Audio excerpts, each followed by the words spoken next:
नमस्कार, मैं हूं आपके साथ मयंक। आज 16 तारीख है और जंग का 17वां दिन। मैं सीधा टू द पॉइंट बात करना चाहूंगा आपसे।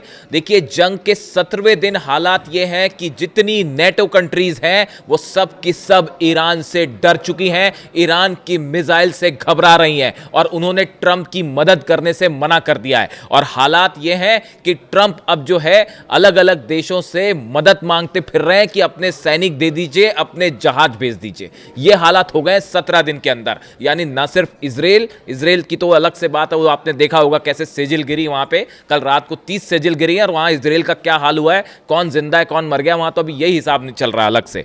हम फिलहाल नेटो की बात करेंगे। ट्रंप ये कह रहे हैं कि मैं नाटो देशों से जो है वो दुखी हूं क्योंकि वो हमारी मदद नहीं कर रहे। ये डोनाल्ड ट्रंप का बयान है। अब ऐसा क्यों कह रहे हैं डोनाल्ड ट्रंप? डोनाल्ड ट्रंप खुद कह रहे हैं कि ब्रिटेन हमारी मदद नहीं कर रहा, मैं ब्रिटेन से नाराज हूं, दुखी हूं। ब्रिटेन ने मना कर दिया, ऑस्ट्रेलिया ने जहाज भेजने से मना कर दिया है, फ्रांस ने जहाज भेजने से मना कर दिया है, जापान ने भी मना कर दिया है, यहां तक कि साउथ कोरिया ने भी कह दिया है कि हम अभी विचार करेंगे, अभी हम कोई जहाज भेजने नहीं जा रहे। और इटली ने तो कह दिया है कि हम इस जंग में आपका साथ ही नहीं देंगे। और चीन के जहाज भेजने का कोई सवाल ही नहीं है। डोनाल्ड ट्रंप ने चीन से भी अपील करी थी कि भाई आप भी जहाज भेज दीजिए, तो चीन का तो खैर कोई सवाल ही नहीं है जहाज भेजने का। यानी आप देखिए, ब्रिटेन पीछे हट गया है, ऑस्ट्रेलिया पीछे हट गया है, फ्रांस पीछे हट गया है, जापान पीछे हट गया है, साउथ कोरिया पीछे हट गया है, इटली पीछे हट गया है। तो बचा कौन फिर ट्रंप के साथ? एक नेतन्याहू और एक इजराइल। और उनका क्या हाल है वो आप खुद देख रहे हैं। इससे बड़ा झटका ईरान नहीं दे सकता था। आज पूरी नेटो कंट्रीज जो है वो ईरान का हौसला भी देख रही हैं, ईरान का मिसाइल सिस्टम भी देख रही हैं। और जिस अंदाज में ईरान जवाब दे रहा है उसको लेकर मैंने बड़े डिटेल में बात की कुछ डिफेंस एक्सपर्ट से, भारत के, हिंदुस्तान के, कि आखिर ऐसा ईरान ने क्या किया कि 17 दिनों के अंदर दुनिया के सबसे शक्तिशाली राष्ट्रपति जो खुद को कहलाते हैं वो घुटनों पे आ चुके हैं। और इजराइल का तो कहीं कोई गिनती में नहीं है। इजराइल का तो पूरा डिफेंस सिस्टम ब्लोन अप है, जब चाहे जहां चाहे मिसाइल मार दी जाएगी। लेकिन ऐसा क्या हुआ कि अमेरिका झुकता दिख रहा है? देखिए, अरब देशों में अमेरिका का कोई डिफेंस सिस्टम नहीं बचा। अब वो मंगवाए जा रहे हैं, तेजी से थार्ड बैटरीज मंगाई जा रही हैं, पूरा थार्ड सिस्टम साफ हो चुका है, बस गिने चुने पेट्रियाट हैं वो बचे हुए हैं। पेट्रियाट मिसाइल्स खत्म हो रही हैं। जितने 27 अमेरिकन बेसिस पर मिसाइल्स हिट करी हैं ईरान की, 27 बेस पर, उसमें 16 बेस ऐसे हैं जिनको अब ऑपरेट नहीं किया जा सकता, जिसके रनवे पे मिसाइल्स गिरी हैं, जहां पे सोल्जर्स थे अमेरिकन, उस पर मिसाइल्स गिरी है, जहाजों पर मिसाइल गिरी है। क्या सऊदी अरबिया, क्या कतर, क्या इराक, क्या जॉर्डन, अब वो लंबी लिस्ट है, वो बार बार गिराने का कोई फायदा नहीं है।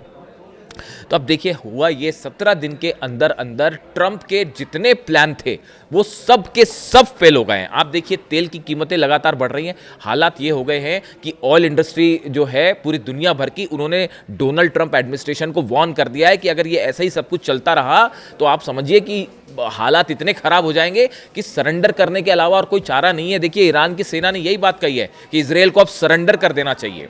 बातें क्या हो रही थी? ईरान सरेंडर करने वाला है। डोनाल्ड ट्रंप का बयान आ रहा था कि ईरान सरेंडर करने वाला है। ईरान की सेना ने जवाब दे दिया है। कल जो 30 मिसाइल्स गिरी हैं, सेजल मिसाइल, उसके बाद वहां जो तबाही मची है इजराइल में, उसके बाद ईरान की सेना का बयान आया है कि जो है अब आपके पास कोई चारा नहीं है, सरेंडर कर दीजिए। सरेंडर कर देंगे तो शायद जान बच जाए।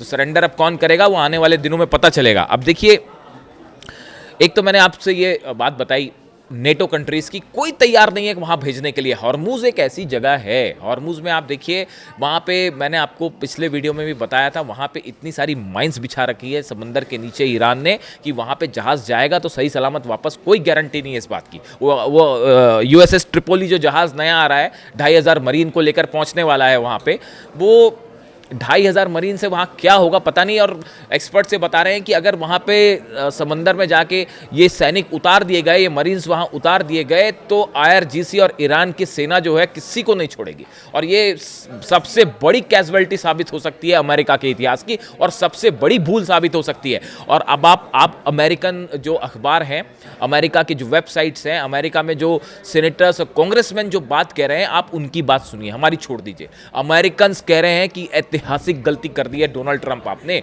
और अब इस जंग से ना आप बाहर निकल पा रहे हैं और ना जीतने का तो खैर कोई सवाल ही नहीं है। बचा क्या है जब 12 देश एक साथ, ईरान 12 देशों पर हमले कर रहा है। आप देखिए, कल यूएई पे भयंकर हमले हुए, उसके हमले की वजह आप जानते हैं क्यों अचानक से जो है वो यूएई पे हमले कहाँ कहाँ हुए, और हमले दुबई में क्यों हुए? दुबई एयरपोर्ट के पास जो है वो ड्रोन गिरा है आके, फ्लाइट्स रुक गई हैं, फिर से ऑपरेशन जो है वो सस्पेंड कर दिया गया है। इसके अलावा देखिए पोर्ट फुजैरा जो है वहाँ पर ड्रोन स्ट्राइक हुई है, खलीफा पोर्ट जो है उस पर स्ट्राइक्स हुई हैं। 3 बड़े पोर्ट दुबई के जो हैं यूएई के, वो 3 बड़े पोर्ट्स पर जो है या तो ड्रोन्स गिरे हैं या मिसाइल गिरी हैं। एयरपोर्ट पर जो है वो ड्रोन अटैक हुआ है और फ्लाइट ऑपरेशंस जो है वो फिर से रोक दिया गया है, और बुरे हालात हैं फिर से दुबई में। इसकी वजह जानते हैं अब क्या है? जो ईरान ने बताया कि क्यों अटैक हो रहे हैं यूएई पे, जो कल सुबह खर्ग आइलैंड पर जो हमले किए डोनाल्ड ट्रंप ने, उसके लिए जो B-52 बॉम्बर्स बताया जा रहा है और B-2 बॉम्बर्स ने जो टेक ऑफ किया वो यूएई के बेसिस से किया। देखिए मैं आपको पहले ही कह चुका हूं, पूरे अरब देशों में या किसी भी देश में इस समय एक भी अमेरिका का F-16, F-35, B-2 बॉम्बर या सैनिकों की भी हलचल होती है तो उसकी सब जानकारी ईरान को दे दी जाती है। रशिया और चाइना दोनों ये प्रोवाइड कर रहे हैं, अब तो खुद अमेरिका इस बात को मान रहा है। तो जो कल टेक ऑफ हुए फ्लाइट्स वो यूएई से हुए हैं, ऐसा कहना है ईरान का, IRGC का, कि आपने हमारे खारग आइलैंड पर इसमें कोई शक नहीं कि बड़े बम्बार्डमेंट्स हुए हैं, B-2 बॉम्बर्स गए वहाँ, बंकर बस्टर बम्स उन्होंने गिराया है, काफ़ी नुकसान हुआ है वहाँ पे, इसमें कोई दो राय नहीं है। लेकिन उसके बावजूद एक तो कुछ ही घंटों के अंदर जो है वो यूएई को रिस्पांस दे दिया गया। और आप देखिए सुबह डोनाल्ड ट्रंप ने हमले किए थे, कल सुबह हमले किए थे खर्ग आइलैंड्स पे, और रात होते होते इजराइल पर वो मिसाइल्स बरसी हैं सेजिल। पहली बार निकाली ईरान ने अपनी मिसाइल्स, हालांकि जहां तक मेरी इन्फॉर्मेशन है कि एक बार पहले भी एक सेजिल फायर हो चुकी थी, ऐसा कहा जा रहा है कि पहली बार ईरान ने फायर की सेजिल, लेकिन एक बार पहले भी फायर हो चुकी है इसी जंग के दौरान। वो देखना चाह रहे थे कि सब कुछ ठीक है ना, एक्यूरेट निशाने पर गिरती नहीं गिरती, तो वो दे वर रेडी फॉर दैट। और कल रात को 30 मिसाइल्स गिरी हैं इजराइल के ऊपर, गिरी हैं। सेजिल को आप वैसे ही नहीं रोक पाओगे, 2-2.5 किलोमीटर उसकी रेंज है, हाइपरसोनिक मिसाइल है, जबरदस्त स्पीड है, और काय का आयरन डोम और काय का क्या थार्ड और क्या पेट्रियट, कोई नहीं रोक सकता उसको। 30 मिसाइल्स गिरी हैं, और ऐसी पता नहीं कितनी मिसाइल्स हैं ईरान के पास। 30 मिसाइल्स अगर एक रात में फायर हो सकती हैं, हज़ारों मिसाइल्स हो सकती है ऐसी सेजिल ईरान के पास, उसको क्या रोका जाएगा और क्या किया जाएगा? तो जो खर्ग आइलैंड पर हमला था उसका बदला था जो इजराइल में हाहाकार मचा कल बीती रात को, ये उसका नतीजा था।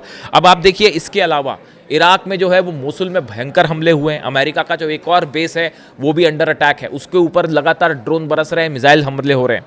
आप देखिए अबू धाबी पर फिर मिसाइल अटैक हुआ है और वहाँ एक नागरिक की मौत भी हो गई। अबू धाबी पर फिर से टारगेट करके हमला किया गया। ये हैं कंट्रीज लगातार जो है जिन पे हमले हो रहे हैं। लेकिन अब जो सबसे बड़ा खतरा मंडरा रहा है वो खतरा देखिए क्या है। डोनाल्ड ट्रंप ने खर्ग आइलैंड पर हमला किया, अब वहां वो मरीन भेजेंगे नहीं भेजेंगे वो वेट करना होगा। अमेरिका की मदद के लिए कोई नहीं आ रहा, ये तो साफ है। मैंने आपको सब देशों के नाम बताए, सबने जहाज भेजने से मना कर दिया है, अपने मरीन्स देने से मना कर दिया। इटली ने तो कह दिया हम साथ ही नहीं है आपके। अब कह रहे हैं कि नाटो देशों का जो वो आर्टिकल 5 है शायद वो ये कहता है कि जंग अगर किसी एक देश के खिलाफ हो तो सबके खिलाफ हो। तो ये सब कंट्री कह रही है भैया अमेरिका पे तो हमला हुआ ही नहीं था, आप गए थे ना हमला करने के लिए ईरान पे, तो नाटो का ये क्लॉज कैसे लागू हो जाएगा?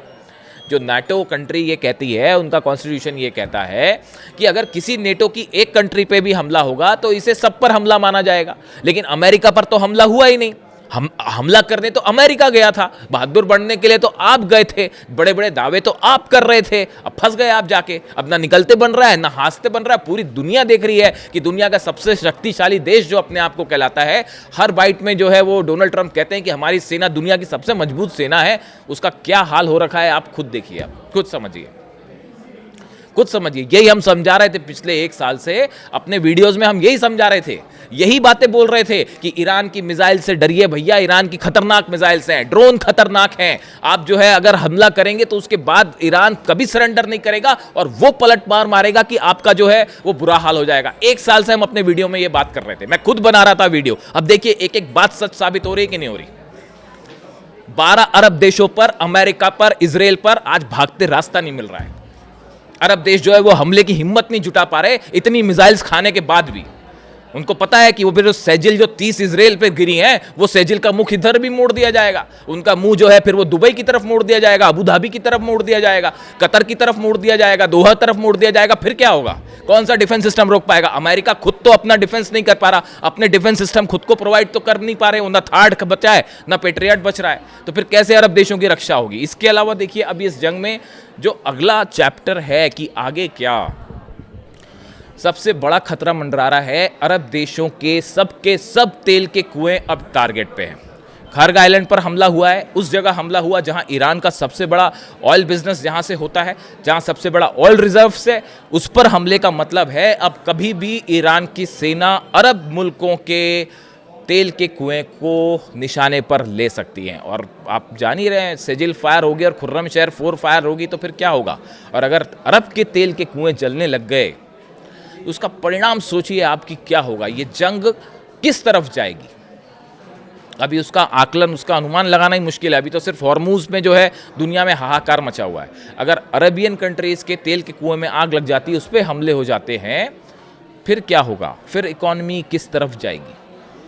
और यही वजह है, इसको देखते हुए बार बार डोनाल्ड ट्रंप को वार्न किया जा रहा है, चाहे ऑयल इंडस्ट्री हो, चाहे नेटो कंट्रीज हो, कि हम आपकी मदद करने को तैयार नहीं है। नेटो ने साफ मना कर दिया है, जिसके बाद अब ट्रंप की ये स्थिति है, मदद मांगते फिर रहे हैं, फ़ोन घुमाते फिर रहे हैं, और कोई भी जो है आश्वासन देने को भी तैयार नहीं है, मदद भेजना तो दूर की बात। ये है 17 दिन की जंग का हाल, जिसमें ईरान 12-13 देशों पर भारी पड़ रहा है, नेटो कंट्रीज़ पर भारी पड़ रहा है और अमेरिका पर भारी पड़ रहा है। इससे जुड़ा जो भी अपडेट होगा पहुंचाऊंगा आप तक। Thank you so much.